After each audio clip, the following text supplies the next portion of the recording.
O episódio de hoje é sobre. Vamos sair do comum, né? Eu trouxe hoje um policial militar, que também é pai, para falar sobre segurança aqui nessa cidade maravilhosa que a gente vive, né? Então sejam muito bem-vindos. Sentem-se aqui comigo, aqui no meu sofá, na minha licença.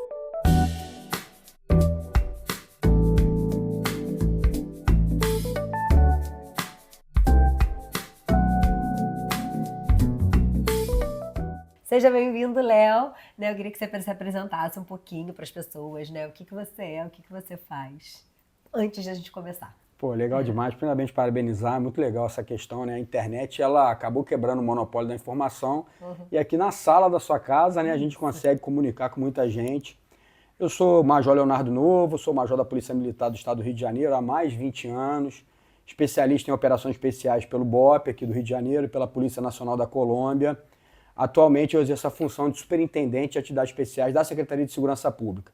Então é um prazer aqui a gente bater esse papo, falar sobre segurança, isso aí é o assunto do momento, né? É o assunto que ele vive isso, né, gente? E agora na modalidade pai, né? Porque é pai, assim, tem 8 anos que o Léo já é pai, então ele é policial há 20 anos e há 8 anos pai. Então muda, né, Léo? Muda muito a cabeça. Muda completamente. Totalmente. Quando a gente passa a ter filho, né, a prioridade são eles, né? Eu acho que a paternidade, né, ela é a evolução do ser humano, porque o ser humano naturalmente ele é individualista, mas quando ele tem filho, ele abre mão da própria vida até por conta dos filhos. Eu tenho 2, você conhece bem, Matheus e Maitê, são 2 feras brabas e eu acho que esse papo aqui tem tudo a ver, né? É isso, é isso. Vamos começar, né, como pai e policial militar, né? O que mais te preocupa nessa questão dos teus filhos hoje em dia, com essa cidade que a gente está vivendo? O Rio de Janeiro ele é uma cidade violenta, né? Isso aí a gente não Quase precisa nada, né? dizer. Os próprios índices, né, e dados de estatística indicam isso. Rio de Janeiro ele concentra algumas características, principalmente de crime contra o patrimônio, é o que mais preocupa a gente, é muito alto, né? E aí você tem que fazer uma diferenciação importante entre dado de estatístico e sensação de segurança. Né? Às vezes o dado estatístico ele está até positivo, ele vem diminuindo ao longo dos anos, mas você como cidadão, você sente que as coisas estão piorando. E nada mais vulnerável, né, o nosso tesouro principal, que são os filhos. Né? Eu acho que a primeira dica, né, eu sei que é difícil isso, porque o pai ele quer sempre proteger o filho, é você aprender a criar os seus filhos para o mundo. Por quê? Porque nem sempre o filho vai estar debaixo da sua asa. Então a primeira regra, né, isso está de acordo com a idade da criança, o entendimento, é você começar a atuar preventivamente com o seu filho, dar dicas de segurança. A gente tinha um programa muito interessante lá no BOPE, que chamava Segurança Preventiva, onde a gente ensinava o cidadão comum a se comportar preventivamente. E eu sempre falava isso lá para os alunos, que é importante a gente desenvolver um conceito americano chamado célula de segurança. O que significa isso? Não basta você estar protegido, mas sim a família toda. Porque senão o crime vai acontecer na fragilidade. E a fragilidade pode ser a criança, que deixa a porta aberta, pode ser a pessoa que trabalha com você na sua casa, que atende um telefonema e passa uma informação. Então é importante. Então sempre eu falava para os alunos lá o seguinte, ó, chegou aqui, pega essa informação e passa para a família toda. E é importante você, desde pequeno, educar os seus filhos com essa cultura de segurança. Eu acho que esse é o primeiro passo. Isso é importante, né, gente? É difícil, porque a gente não tem acesso a isso, né, Léo? É assim, não é divulgado isso, né? Para você ter essa informação de como ter maior segurança, Sim. só buscando. Sim, tem que correr Porque a atrás. sociedade não vai mostrar isso pra gente. Pelo contrário, a gente se torna mais vulnerável, né, agora, o tempo inteiro, né? Eu acho que aqui, né, eu moro na Barra da Tijuca, a gente teoricamente vive numa bolha. E semana passada teve tiroteio aqui em frente de casa. Sim. Então, assim, hoje em dia não existe mais essa bolha. Não. Né? Não existe mais local, não existe mais hora. A violência está instalada em todos os lugares. O Rio de Janeiro tem uma característica geográfica interessante, Pri, que é o seguinte, o Rio de Janeiro, ao contrário das outras cidades que tem periferias, né, o Rio de Janeiro, ele tá tudo junto e misturado. Isso é uma característica do Rio de Janeiro. Então você tem a Rocinha, por exemplo, que está a metros de uma das áreas mais nobres da cidade. E o criminoso, né, ele transita pela cidade. Então a violência ela pode acontecer em qualquer momento e em qualquer local. E horário, né? E qualquer horário. Então assim, e às vezes aí, você falou em cultura, né? Não é uma cultura nossa, apesar de a gente estar num ambiente violento, essa cultura é de segurança. Então, nos Estados Unidos, isso é muito cultural, as crianças aprendem isso desde novinho. Na Colômbia, eu já tive a oportunidade de estudar também. Desde novinho, a criança está aprendendo técnicas de segurança. Israel nem se fala, e aqui não.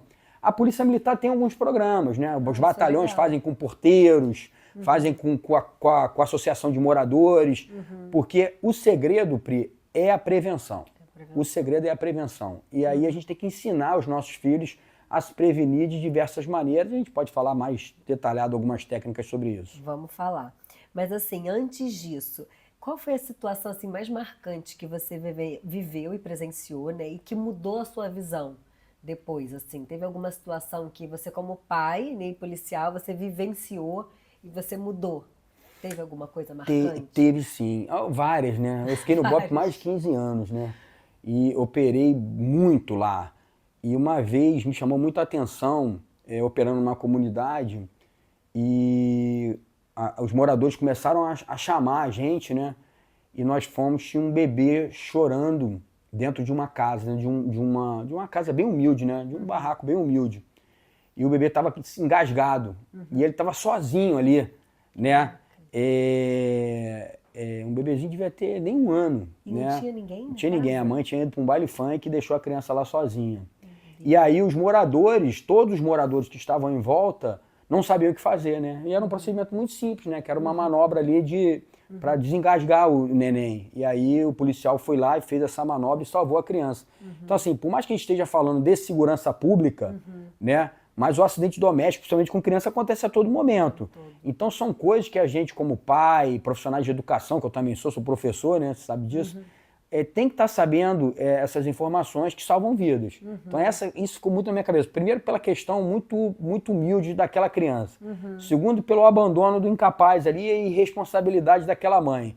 E terceiro pela falta de conhecimento das pessoas que estão ali de uma técnica simples que salva a vida todo dia. Então assim, aquilo ali, eu ainda não era pai na época, falei, não, quando eu for pai, eu vou tentar levar essa informação o mais longe possível para salvar a vida das pessoas. Com certeza, essa é uma manobra tão simples, né, gente? Que tem que todo mundo saber, né? Você Sim. tem que ser pai, tem que fazer esse curso, né? Que é super simples. E aí já fica a sugestão, você trazer alguém aqui, um paramédico, então um enfermeiro, que a polícia tem vários aí que são referências, para falar Ótimo. Dessas técnicas aí. Vou falar, muito bem.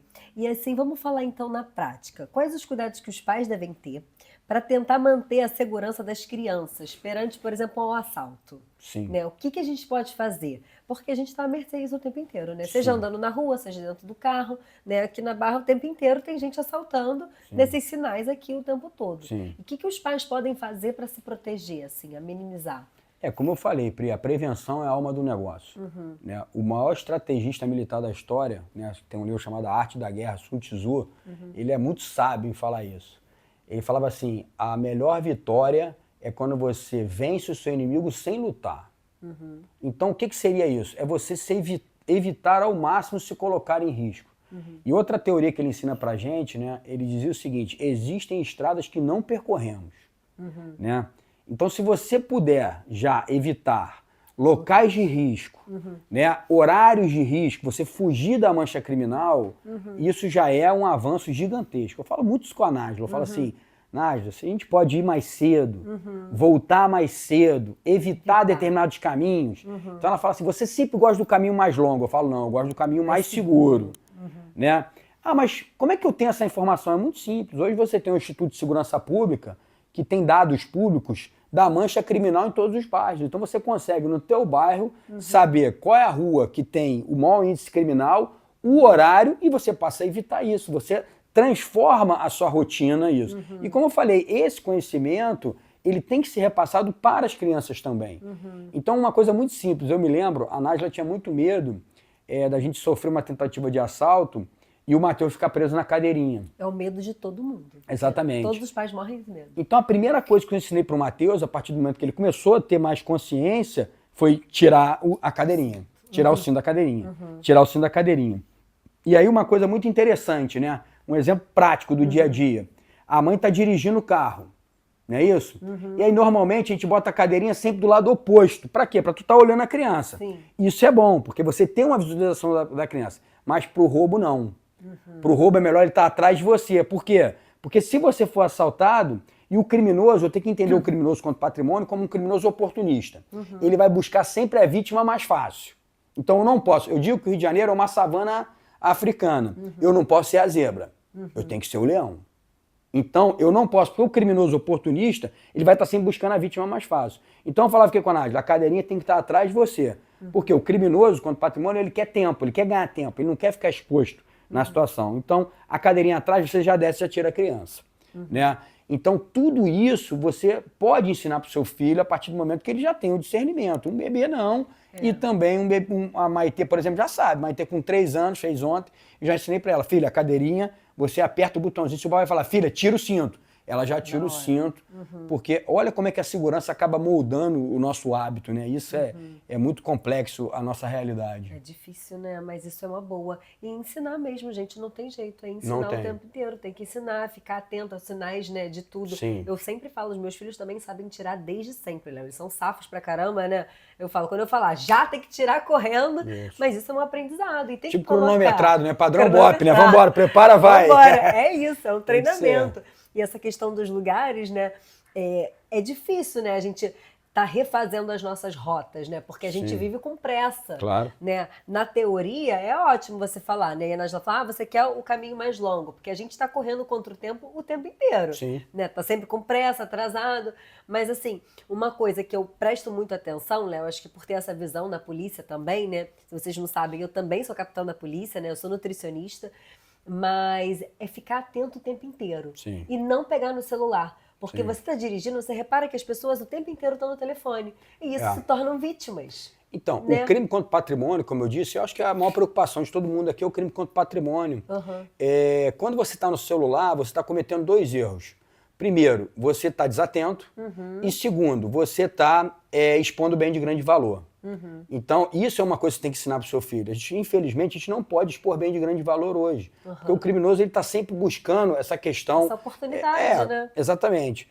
E uma outra coisa que é importante, né? Na instrução a gente falava isso. Celeridade. Eu tenho que ter celeridade. Né? Então, eu sempre brinco, né? Dou o exemplo, que é o seguinte. Enquanto eu estiver parado, eu me torno um alvo vulnerável. Então, uma técnica importante. Existem muitos crimes em estacionamento de shopping. Por quê? Porque é um local onde, principalmente, estacionamento subterrâneo. Então, dê prioridade para o estacionamento. Ah, mas é no tempo. Não interessa. Ali, o fluxo de pessoas é maior. Já no estacionamento subterrâneo, não. Então, o que a pessoa faz? Ela para o carro, né? Nájila fazia isso direto. Parava o carro, mete aquela vassourinha no negócio, vê se está bonito. Não, ali não é momento para isso. Então, a chegada e a saída, tanto no veículo quanto em casa, são os momentos de uma vulnerabilidade. Então, a gente tem que aprender a desenvolver uma técnica que a gente aprende lá no BOP, que é a visão periférica. Ou seja, eu estou olhando aqui para minha amiga aqui, mas se você se mexer, se mexe. Se mexeu. Eu estou olhando para você, mas eu desenvolvi o quê? O que a gente chama de visão periférica, que é a capacidade de enxergar 180 graus. Então, e o criminoso, eu tenho que desenvolver essa habilidade até para lidar com o criminoso. Porque quando eu boto o meu olhar na direção do criminoso, é uma ameaça para ele. Então, eu estou andando aqui na calçada. Se eu faço isso pro criminoso, ele fala, já fui plotado, vou ter que atuar. Então, eu tenho que estar olhando numa direção, mas entendi que esse cara está aqui, que é uma ameaça. Então, outra técnica importante é o que a gente chama de visão periférica, 180 graus. Então, cheguei no carro, eu não posso perder tempo ali parado. Cheguei, entrei e saí. Depois eu arrumo tudo que tem que arrumar. Né? Então eu falava muito isso também com as pessoas. A pessoa bota a bolsa, aí se ajeita, bota... Não, cara, entrou no carro, liga o carro e sai. Depois você se ajusta, porque o momento mais vulnerável é o momento de chegada e de saída, tanto em casa quanto no veículo. E tem essa de você, tipo, você vê que vai ser assaltada, você encarar o vagabundo, é melhor ou é pior? Não, nunca é bom. Nunca é bom? Nunca é bom, porque o criminoso ele não tem nada a perder. Normalmente ele é despreparado. Porque eu não fazia isso. Não, né? não faço. Se eu vejo uma coisa, eu olho e algumas vezes a pessoa pode ser direta. Será que ele me assaltar ou não? Dei sorte? Provavelmente não, porque todo animal acuado ele é mais feroz. Então o criminoso ele já está numa condição, né, de vulnerabilidade. Por quê? Porque ele está exposto ao ambiente. Quando qualquer pessoa mete a mão numa arma, ela se expõe para o ambiente. Porque pode estar passando um policial de folga e tal. Então o criminoso, ele normalmente ele quer agir muito rápido. Então normalmente ele está com o dedo no gatilho, qualquer movimento brusco que tu faça, ele pode esbarrar no gatilho e te dar um disparo. Então isso não convém. É posição de vulnerabilidade. Avisar tudo que vai fazer, vou tirar o cinto do veículo, vou tirar a criancinha aqui atrás, porque qualquer movimento ele pode interpretar como uma ameaça e eles não estão nem aí. Eles vão atirar e a vida dele ele já perdeu. Agora ele tirar outra não vai fazer diferença. Então essa questão da vulnerabilidade, né, ela é importante. Por quê? Melhor, né? É melhor, porque assim, a gente trabalha muito na questão da prevenção. A partir do momento que o evento crítico aconteceu, eu estou numa desigualdade gigantesca. Porque o criminoso, normalmente, ele não está sozinho e você vai estar em inferioridade bélica, você não vai estar armado, e inferioridade numérica. Então, reação é só em caso de vida ou morte. A gente defende o seguinte, eu posso reagir, se ele for te matar, você vai lutar para sobreviver, mas nunca é recomendado. Então, essa questão da visão, de você encarar, ele pode interpretar isso como uma ameaça, é pior. Entendi. E se, por exemplo, a gente está no trânsito, aconteceu um tiroteio, está tudo parado, sai do carro, fica no carro, qual é a recomendação? Depende. Depende da proximidade que o criminoso tiver de você. Mas como a Você gente vai desembarcar saber do carro é muito ruim, porque ele pode pensar que é um policial que está desembarcando para reagir. Então, aconteceu um evento crítico, né, como a gente chama, um arrastão, por exemplo, fica no veículo. Até porque, e a gente ensina isso, isso é uma teoria muito grande, tá, Pri? A gente está batendo um papo aqui. O veículo, ele tem pontos de abrigo, muito importante, é o que a gente fala. O que é o abrigo? O abrigo é um anteparo natural, artificial, que te protege do fogo e da visão inimiga. Então, você sair do carro, às vezes o carro tem um abrigo melhor do que fora. Então, a gente recomenda o quê? Abaixar no bloco de motor ali, porque provavelmente, né, isso não é uma matemática exata, o bloco do motor vai te proteger de disparos. Isso, né? Então, fora do carro? Dentro do carro. Dentro do tá dentro do carro abaixar mesmo, ali. isso aí. Tá. Ou então, o tiroteio está acontecendo longe, eu identifiquei. Primeira coisa é manter a calma. É aquilo que eu falo. Morrer calmo e nervoso é melhor morrer calmo, não é isso? Então, assim, começou um tiroteio, eu identifiquei o tiroteio está do lado oposto na linha amarela, por exemplo. Né? O que eu vou fazer? Eu vou sempre me colocar do lado oposto do tiroteio, com o anteparo me protegendo, que é o que a gente chama de abrigo. Então, se eu tenho condições de desembarcar e me colocar na direção do pneu, na direção do motor ali, me protegendo do disparo, que eu identifiquei, dá para identificar, é do lado oposto, ótimo. Melhor. Mas acontecendo um arrastão, os criminosos vindo na sua direção, o desembarque do veículo não é recomendado, porque ele pode interpretar aquilo ali como uma ameaça. Pode ser você, mas ele pode achar que é um policial tentando desembarcar, buscando uma posição melhor para reagir. Então, manter a calma e raciocinar ali é o melhor caminho, entendeu? É difícil, gente, mas vocês têm que buscar essas informações, porque assim, a gente vive na guerra. Sim, sim. A gente está numa guerra, Sim. né? Uma guerra que não está tão exposta quanto lá em Israel, mas é uma Sim. guerra o tempo todo. Então, vocês estarem preparados para isso vai fazer diferença, Sim, né? sem E dúvida. aquilo, tentar manter a calma, porque eu recebo, Léo, vários relatos de mães que não saem sozinhas com os filhos. Eu falo, mas também você tem que viver. Sim. Né? A gente está aqui para viver, então Sim. que viva com segurança, né? Muda a cadeirinha, bota a cadeirinha atrás de você, porque vai ficar realmente mais fácil tirar. Sim. Se a criança for maior, ajuda, né? Ensina ela a tirar o próprio cinto, Sim. porque a gente tem que sobreviver. Você está aqui no Não. Rio, tem que tentar sobreviver da melhor forma possível, né? Não tem jeito. E aí eu acho, Pri, que o conhecimento está disponível, né? Então a internet, ela tem bons cursos na internet sobre segurança preventiva. Podem buscar também o batalhão da área, através da associação de moradores, através do condomínio. Legal. Eu já dei palestra em vários condomínios. Isso é legal. Né? Então, condomínios, e aí, como é que eu faço? Porque a doutrina de segurança preventiva, ela tem segurança domiciliar, segurança da informação, que é importantíssima. Né? O que eu tenho no meu celular hoje? Eu tenho a vida no meu celular. Então, tem uma série de técnicas para eu proteger o meu celular. Segurança familiar, segurança dos menores, como é que eu faço? Né? Então, são vários módulos de um curso. Então, vocês podem procurar a Polícia Militar, o Batalhão da Área, que com certeza o policial é especialista nisso e ele vai estar à disposição para ajudar da melhor forma e dar essas informações de uma maneira mais ampla e mais precisa.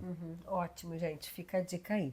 E qual é o erro, assim, Léo, que os pais cometem pensando que estão protegendo os filhos, mas na verdade não estão na prática? Eu acho que é a questão da superproteção, né? A gente confundir... a gente prepara o filho, a gente tem que preparar o filho para o mundo. Converso muito isso com a Nádia. A gente tem que preparar o Matheus e a Maitê para o mundo, porque a gente não vai estar sempre do lado deles. Né? Então, muitos pais acham que aquela super proteção de estar com o filho o tempo inteiro e tal, isso vai refletir. Não, porque você não vai ensinar o seu filho a voar com as próprias asas, andar com as próprias pernas. Então, acho que a partir do momento que a criança for adquirindo maturidade, você já começar a introduzir algum tipo de conversa mais dura. Mostrar que o mundo não é só flores. Disney. O mundo não é Exatamente. Disney, né? Hoje mesmo, semana passada, eu tive uma conversa com o Matheus, tem 8 anos, sobre droga. Filho, é isso. Eu tenho algumas técnicas pouco ortodoxas, um pouco mais radicais, mas que funcionam. E tal. Então, ó, droga, vão te oferecer em um determinado momento. Isso não é bom, ninguém nunca se deu bem com isso, né? Olha para onde isso vai te levar, né? Então, assim, eu acho que você preparar o seu filho para o mundo é a melhor dica. E Né? quanto antes, né, Léo? Você vê, 8 anos, gente, eu acho super válido também. Você sabe que eu sou, né? Ele me chama de Chita, tá? Eu sou. Eu acho que o quanto antes a gente realmente expor essas crianças, porque assim, não adianta proteger. Né? Hiperproteger vai dar ruim. Vai nascer aquela criança boba. Então a criança, né, tem que estar sempre na atividade. O Tomás fala, se vier um ladrão, eu vou dar um tiro. Eu falei, você não vai dar tiro nada porque você não tem arma. Ele fala que vai dar tiro em todo mundo. Eu falei, Tomás, se manca. Ele, mãe, mas eu vou dar um golpe no ladrão. Eu falei, você não vai dar golpe em nada. Mas ele fica atento, né? Eu falo sempre, Tomás, tem que prestar atenção, as pessoas podem vir, você não é para falar com qualquer um. Então é preparar realmente a criança, né, para as circunstâncias que podem acontecer, né? A vulnerabilidade vai acontecer na escola, vai acontecer na casa do amiguinho, vai acontecer no shopping, vai acontecer. Então, assim, por mais que você tenha que ter essa questão da proteção, você tem que entender que em determinados momentos a criança vai estar sozinha. E ela tem que estar preparada para isso. E ela vai ter que estar preparada. Então, acho que o diálogo, né, você jogar sempre limpo com o seu filho, eu acho que é a melhor coisa. Né? Então, eu sempre fiz isso, né? Eu sempre expliquei as coisas, principalmente para o Matheus. Matheus, isso é uma arma, ó, o efeito que isso faz é isso. Se um dia alguém te abordar, é isso. Outro dia mesmo a gente estava indo num aniversário, e roubaram um carro do nosso lado. Vocês viram? Vimos. E o Matheus ficou muito nervoso. E eu virei para ele e falei assim, ó, tem que manter a calma. Tá? Tem que manter a calma até para você raciocinar. Porque a partir do momento que você fica muito nervoso, você não faz mais cálculo matemático nenhum. Você não pensa o que tem que fazer. Então, assim, eu avaliei a situação, vi, né, o nível de ameaça e aguardei. Às vezes, né, aquilo que eu falei, a melhor maneira de vencer o inimigo é não lutar. Porque a partir do momento que você vai para o enfrentamento, você está colocando, você está se expondo. Então, assim, às vezes a gente na polícia, né, aquele cara, o ímpeto do policial acaba levando à morte. Então, naquelas circunstâncias ali estava eu, minha mulher, os 2 filhos, a minha sogra, uma reação minha ali poderia, né, gerar um transtorno e o criminoso não condicionado, porque a mulher estava num carro blindado, falando no celular, olha a exposição de bem material, né, um carro importado, mas o carro era blindado. Então ele bateu no vidro, tentando o celular dela, quando ele viu que era blindado, ele montou na moto e foi embora. E nem tentou a outra, né? Porque não podia tentou ter tentado outra. vocês. Porque a partir do momento que ele fez a primeira tentativa, aquilo que eu te falei, ele se expôs para o ambiente. Então ele preferiu sair fora para não se expor mais. Então é aquela questão da análise, de manter a calma para tomar a decisão correta. Eu acho que esse é o caminho. Ótimo. Então, para a gente finalizar, o que você dá dica assim para os pais que são tudo cagões, né? Que estão vivendo com medo, porque a verdade é essa. Que tá todo mundo com medo o tempo inteiro. Então, qual é a dica principal assim que você fala para os pais que estão morrendo de medo? Eu acho que segurança, né? Você ser vítima é probabilidade. Tudo é probabilidade. Como eu disse, o criminoso contra o patrimônio, ele é oportunista, ele vai procurar sempre a vítima mais fácil. Né? Então é aquele exemplo do carro com insufilme. Né? Por que a gente ainda, apesar do Rio de Janeiro ter ainda ser controversa a questão do insufilme, o insufilme ele te protege, porque você dá a dúvida para o criminoso e ele não quer a dúvida, entendeu? Então, assim, é você tentar diminuir a probabilidade do risco. Seja escolhendo o melhor horário, escolhendo a melhor rota, escolher a melhor opção de transporte público, buscar a informação que está disponível, tem bons especialistas na internet, né? Ter essa conversa muito séria, você criar essa cultura de segurança dentro da sua família. Ó, a porta é assim, a informação é assim, nunca fala o que o papai e mamãe deixam de fazer, não fale com estranhos, no caso de emergência, procure sempre os locais mais movimentados, né? Seja rápido nas suas movimentações. A lei da vida é fundamental. Qual é a lei da vida? Eu observo muito, escuto muito e falo pouco. Né? Então, criança tem muito esse hábito. Desde pequeno eu falo com o Matheus, não tem que ficar falando pro teu pai para as pessoas que você mal conhece, o que o papai e o que a mamãe fazem. Né? Então, isso é proteção da informação e proteção da informação é segurança para a família toda. Então, acho que esse seria uma boa dica rápida, direta e objetiva. Tá ótimo, é isso, gente. Olha, muito obrigada por você ter vindo. Prazer. Né? Espero que vocês tenham gostado desse episódio, né? Que vocês possam levar isso para a vida, porque realmente a prevenção é o que vai fazer com que a gente tenha um pouquinho mais de segurança aqui nessa cidade. Com certeza. Né? Muito obrigada, espero vocês até a próxima aqui no meu sofá, na minha licença. Até mais.